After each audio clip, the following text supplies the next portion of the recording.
అందరికీ నమస్కారం. ఈరోజు 41 వార్డులో ఇక్కడ కిరాణా షాపులు, బడ్డీలు ఇవన్నీ మెయిన్ రోడ్డు ఫుట్పాత్ మీద చూసారు, ఫుట్పాత్ మీద పెట్టారు. ఇది లాస్ట్ టైము ఇప్పటికి 7 టైమ్స్ మన కమిషనర్ గారికి కంప్లైంట్ అవ్వడం జరిగింది. అలాగే టౌన్ ప్లానింగ్ వాళ్ళకి ఇచ్చాం, జోనల్ కమిషనర్ గారికి ఇచ్చాం. అయితే దీని మీద ఎటువంటి స్పందన లేదు. ఇక్కడ దళారు వ్యవస్థ ఎక్కువైపోయి ఒక షాపు ఆల్రెడీ ఉండగా షాప్ ముందు ఇంకో షాప్ పెట్టడం జరిగింది. ఇది కరెక్ట్ కాదు. ఎన్నోసార్లు ఫుట్పాత్ అనేది ఇప్పుడు ఇక్కడ ఫిషింగ్ మార్కెట్ పెట్టారు. ఫిషింగ్ మార్కెట్ కూడా ఇక్కడ ఓపెన్ చేయడం కమిషనర్ గారి ద్వారా ఓపెన్ చేయడం జరిగింది. అయితే అదే ఫిషింగ్ది ఆపేసి ఈరోజు ఇక్కడ షాపులన్నీ దళారుల వ్యవస్థలు వచ్చి ఇక్కడ షాపులు పెట్టడం 2 లక్షలకి 1,50,000కి అమ్మడం జరిగింది. ఇమీడియట్గా టౌన్ ప్లానింగ్ వాళ్ళు స్పందించాలని వాళ్ళందరికీ కమిషనర్ గారు కాళ్ళు పెట్టుకొని మొక్కుతున్నాం మేము మా 41 వాడు. ఎందుకంటే ఇక్కడ చాలా యాక్సిడెంట్లు, ఈ సెంటరు ఎన్నో మంది చనిపోయారు ఫ్యామిలీస్ ఇవన్నీ. ఈ సెంటరు ఈ షాపు పెట్టడం వల్ల ఏం జరుగుతుందంటే వీళ్ళందరూ రోడ్డు మీదకి రావడం వల్ల వచ్చే బస్సులన్నీ మనుషుల మీద నుంచి 2 వీలర్స్ మీద నుంచి ఇదవడం వల్ల యాక్సిడెంట్ ఎక్కువగా జరుగుతున్నాయి. కాబట్టి దీని మీద కమిషనర్ గారికి ఆల్రెడీ కంప్లైంట్ ఇవ్వడం జరిగింది. జోనల్ కమిషనర్ గారికి ఇచ్చాం, టౌన్ ప్లానింగ్ వాళ్ళకి కూడా ఇచ్చాం, కౌన్సిల్లో కూడా శ్రీమతి పూర్ణిమ గారు కూడా కార్పొరేటర్ గారు చెప్పారు. మన వంశీకృష్ణ గారికి కూడా ఇప్పుడే ఓపెనింగ్ వచ్చారు, ఆయన కూడా విన్నవించాం, ఆయన కూడా చూసి స్పందించారు.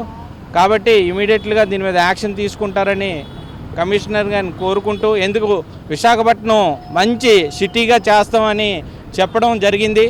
అయితే ఇలాంటి రోడ్డు మీద ట్రాఫిక్ రావడం వల్ల చాలామంది ఇబ్బంది రావడం వల్ల ఇది సిటీ డెవలప్ అవ్వదు, ఓ నార్మల్ సిటీలాగా ముంబై సిటీలాగా అయిపోతుంది. కాబట్టి దయచేసి కమిషనర్ గారు మళ్ళీ ఒకసారి ఆలోచించి తన టీంని పంపించి ఇమీడియట్లీ యాక్షన్ తీసుకుంటారని కోరుకుంటూ సెలవు తీసుకుంటాం. 41 వార్డులోని నేను మొన్న కౌన్సిల్లో కూడా చెప్పడం జరిగింది. ఈ ఫుట్పాత్ అనేది గత కమిషనర్ గారు దాన్ని ఎంతో డెవలప్మెంట్ చేయాలి, ఫుట్పాత్ మీద గ్రీనరీ తక్కువ అవుతుంది, ఎందుకంటే జ్ఞానాపురం పొల్యూటెడ్ ఏరియా బాగాను. అందువల్ల ఏంటంటే మన మొక్కలు ఎక్కువ ఉండేటట్లయితే ఆ పొల్యూషన్ అనేది కొంచెం తగ్గించవచ్చు, రోగాలు పడకుండా ప్రజలు ఉంటారు అనే ఉద్దేశంతో ఈరోజు అక్కడ ఫుట్పాత్ మీద మొక్కలు వేయించాలి అనే పెట్టించడం జరిగింది. అలాగే మొక్కలు కూడా వేశారు. కానీ కొంతకాలంగా ఒక 6 నెలల నుంచి అయితేనేమో ఇక్కడ మొత్తం మొక్కలు లేవు సరికదా, డెవలప్మెంట్ అన్ని పూర్తిగా పక్కన పెట్టేసి అక్కడ షాపులు ఫుట్పాత్ కూడా నడవడానికి కూడాను ఎవరు నడవడం లేదు, డైరెక్ట్ రోడ్డు మీదకి రావాల్సి వస్తుంది నడిచేవాళ్ళు. యాక్సిడెంట్లు అవుతున్నాయి, అలాగే ట్రాఫిక్ ఎక్కువైపోతుంది. ఇలాంటి షాప్స్ అన్నీ కూడా ఫుట్పాత్ ఖాళీ చేసినట్లయితే ప్రజలకి ఎంతో మేలు చేసిన వారు అవుతారు. దయచేసి కమిషనర్ గారు దీనికి వెంటనే మీరు స్పందించాలండి. ఎందుకంటే టౌన్ ప్లానింగ్ వాళ్ళు బాగా పడక వేసేశారు. ఇప్పుడైతే ఏం చెప్తున్నా కూడా ఒక్క పని కూడా అవ్వటం లేదు. ఏ పని కూడా ఏం చెప్తున్నానో చాలా చోట్లను కనీసం జీవీఎంసీ కమిషనర్ గారు మాట కూడా లెక్క చేయట్లేదు వాళ్ళు. మరి వాళ్ళ ధైర్యం ఏంటో అనేది తెలియట్లేదు. ఈ టౌన్ ప్లానింగ్ వాళ్ళు ఏం చేస్తున్నారు అంటే ఏదో కొంచెం ఉన్న స్థలాల్లోని ఏదో వాళ్ళకున్న దాంట్లోని కట్టుకుంటున్న ఇళ్ళ మీదకి వెళ్ళిపోతున్నారండి.